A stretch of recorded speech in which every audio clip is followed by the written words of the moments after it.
Hello, আমি আজকে দুপুরে এমন একটা লাঞ্চ নিয়ে বসেছি যেটা সবার খুব প্রিয়, আমারও প্রিয়। তো আমি ভাবলাম যে তোমাদেরকে দেখাই আমি আজকে লাঞ্চে কী নিয়ে বসেছি। আর সেটা সবারই হয়তো ফেভারিট, 95% মানুষদেরই ফেভারিট। তোমাদেরকে আমি দেখাই। দেখো, আজকে আমার বাড়িতে হয়েছে ডাল, ডাটা দিয়ে হয়েছে। আর আমি এখানে আলু সিদ্ধটা মেখেছি, পেঁয়াজ, ডিম। পেঁয়াজটাকে আমি ভেজে নিয়েছি, তারপর ডিম দিয়ে মেখেছি। আর হয়েছে অমলেট। আর সাথে রয়েছে যেটা মেন, সাথে রয়েছে লেবু। আর কি লাগে?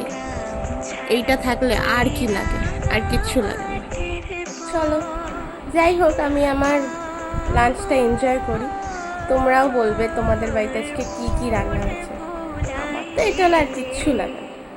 চলো, টাটা।